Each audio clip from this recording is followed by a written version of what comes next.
Salut tout le monde et bienvenue à la vidéo où je corrige la page 310 à 311 dans votre manuel. On peut voir là que la question 1, c'était la même question que j'avais donnée dans les notes de cours, que j'ai quand même expliqué en détail. Donc, je ne vais pas l'expliquer encore. Si vous voulez aller la voir, allez voir la vidéo sur les notes de cours. À la question 2 ici, on voulait que tu observes le diagramme à bande suivant et que tu répondes aux questions. Donc, si le diagramme était déjà fait pour vous, il fallait juste répondre aux questions. Donc, première question, quelle est la bande dessinée préférée des élèves? Donc, ça, c'est la bande dessinée avec la plus grosse bande qui est Astérix et c'est 27 élèves. Combien d'élèves ont choisi la bande dessinée la moins populaire? La moins populaire, c'est celle avec la plus petite bande et c'est Tintin. Et il y a seulement 3 élèves qui l'ont choisi. Pour la question C, combien d'élèves ont répondu au sondage? Donc là, ce que j'ai fait, c'est que j'ai pris tous les effectifs et je les ai tous additionnés ensemble et ça me donne 75 élèves au total. Si tu as fait la même chose, mais tu as eu une réponse différente, c'est sûrement une erreur de calcul.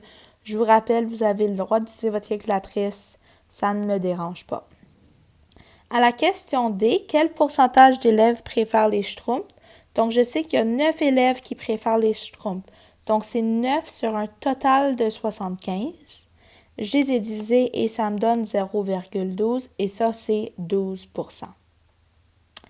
Et finalement, pour la question 3 ici, tu as un diagramme à bande suivant qui présente les résultats d'un sondage sur les habitudes alimentaires des jeunes au déjeuner. Et on voulait que tu complètes le tableau d'effectifs et de fréquences par rapport au diagramme à bande. Et voici un diagramme à bande avec des bandes horizontales. C'est un petit peu différent de ce qu'on est habitué, mais si on voudrait, c'est comme le même diagramme, juste tourné un petit peu. Donc, ce que moi j'ai fait pour commencer, c'est que j'ai rempli ma colonne effectif. Puis, je peux voir que pour les céréales, tu as 36 personnes. Pour les rôtis, tu as 54 et ainsi de suite. Et pour trouver mon total, j'ai vraiment juste tout additionné ensemble, encore une fois, en utilisant ma calculatrice. Et pour trouver la fréquence, je vous rappelle, tout ce qu'il faut faire, c'est diviser l'effectif par le total et écrire ça en pourcentage.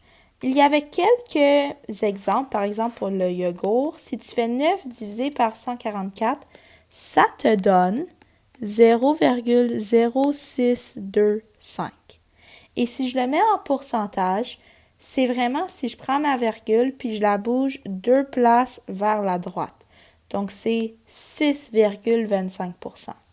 Et ici, vraiment, tout ce que j'ai fait, c'est que j'ai gardé le nombre exact puisque la réponse arrêtait. C'était pas 0,062584321111. C'était quelque chose qui arrêtait. Et donc ça m'a permis de voir par la suite, si j'additionne le tout, ça me donne bel et bien un 100% exact. Donc, vous pouvez voir tout le monde, des fois pour les questions sur les diagrammes à bande, on ne va pas vous demander d'en tracer un. Des fois, on va vraiment vous demander de l'interpréter. Donc, c'est là où est-ce que tout ce qu'on a appris va être mis ensemble. Donc, c'est tout pour ça tout le monde. Je vous souhaite une belle fin de journée et on se revoit bientôt.